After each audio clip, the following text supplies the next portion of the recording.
Hi there and welcome to this Zenario video tutorial which will show you how to make a document library in Zenario.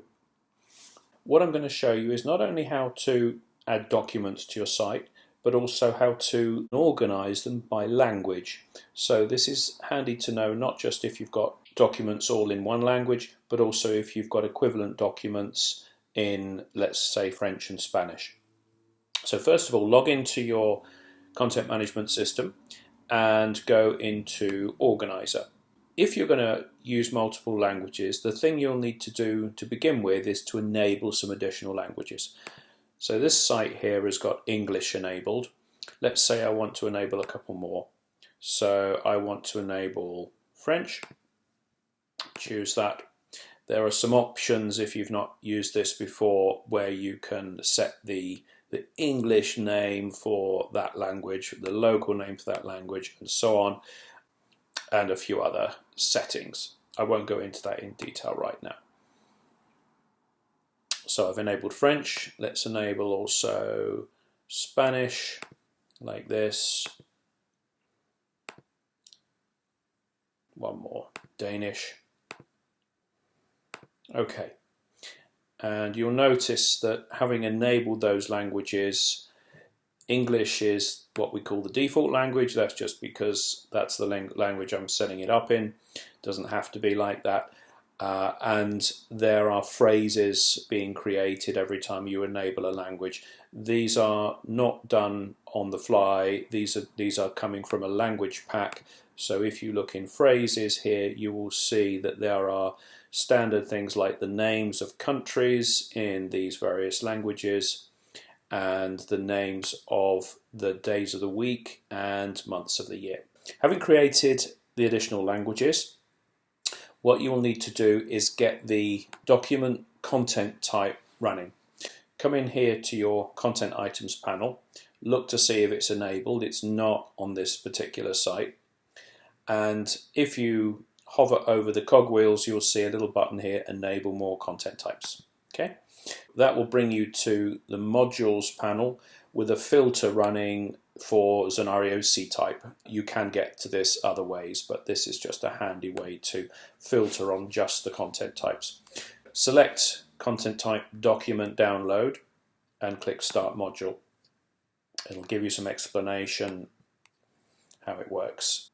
Having enabled it, if you go back to the content items panel, you'll now see document content items and it's waiting for some documents to be uploaded.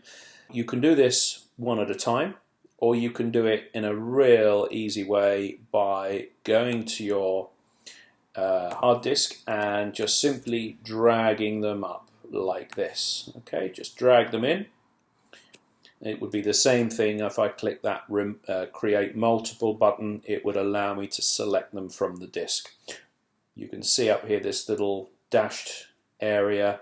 That's just signifying that you can drop documents into the panel. You don't have to drop it on that pad there. You can drop it anywhere you like. So this is now uploading the documents. One thing you'll notice is, of course, that it's labeled them all as English. And even if they are somehow equivalents of each other, they are not organized in any way. So the thing you can then do is edit each content item and correct the language. So obviously these are sample documents, so they've got silly names like sample doc, but you get the idea, and I can see that that is in Spanish. And save. And this one here is in English. Again, I'll just fix the name. I could put something much more friendly here, of course. This one is going to be in French. So I'll do my usual thing to fix the title and set it to French and save.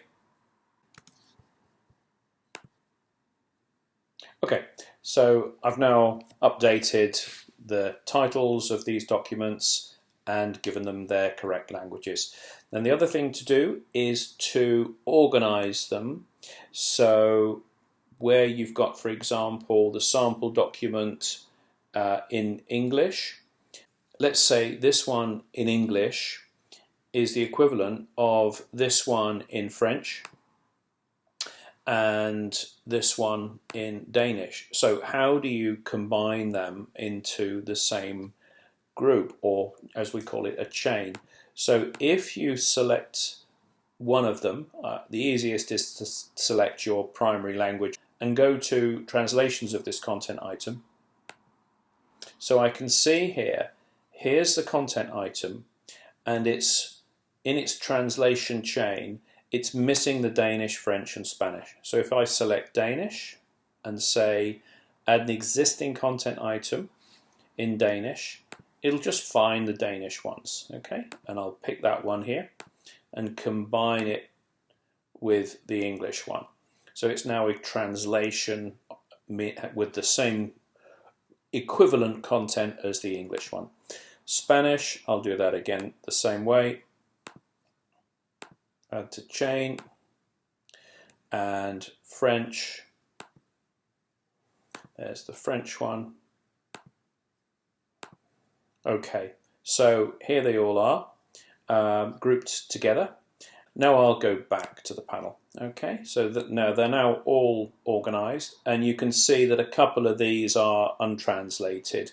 So the news one is here untranslated, and that exploring one, again, that's not translated because in this example I only have English versions of those documents. Okay, so you've now uploaded and organized your documents, and of course you can come back and do this after the event. Now I'm going to show you how to present them on the front end. Go to your home page, and a thing that you should then do is create a page on which you wish to display your documents.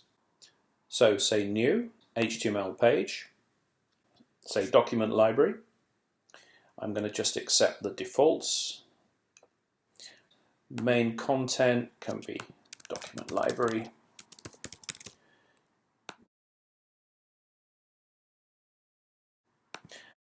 It's public access because I've not got the extranet running, so I'll just save that. So I've just created an empty page with a title. I now need to add something to the page to allow users to access my documents. So this will come in the form of a content summary list. So content summary list, if you remember, these list all content items. By default, it lists all content types, but I specifically want it to show only document content items. So documents list, I'll show public content items only. I'll show content items in all languages enabled in this example. Although if you had web pages in each of your languages, you could choose to only show, for example, the French documents on the French page and so on. There are other filters that are possible. You can filter by category, you can filter by release date. I won't bother with those options for now. Overall list, there's plenty of things here, but for simplicity, I'm going to press save and just insert it and see what happens. So I'll insert the plugin, and I now, hey presto, I've got a list of my documents. I probably want to tidy this up. So I'll click again on the slot inspector, edit the plugin settings, and in the overall list I can decide whether to have a heading or a message if it doesn't find any. So I can say like, sorry, no results, nothing found. I can order results by release date, title alphabetically. I can perhaps pin content items and have pinned things come to the top.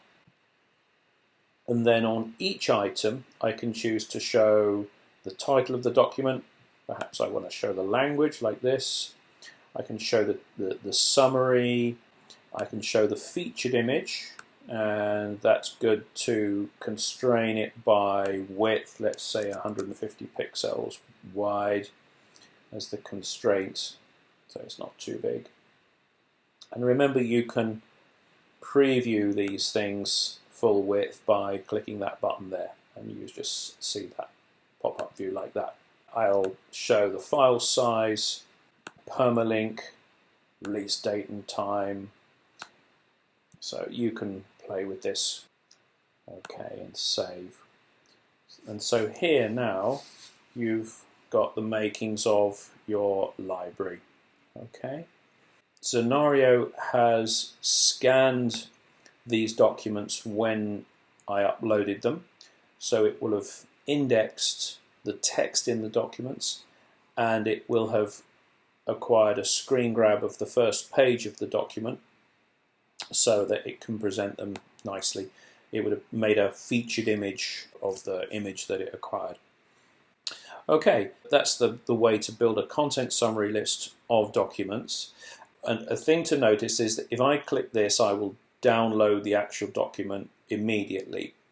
But in order to edit the document as an administrator, it's handy to look for this little eye icon.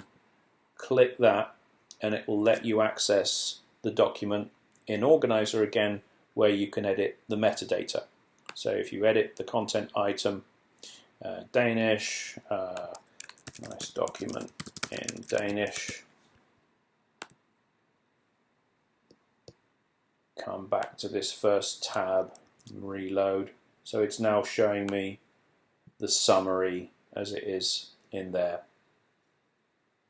Back over on the other tab, if I'm happy with all those, I can eventually publish them. I can do that all in one go if I wish. A further trick is to enable pinning for these content items.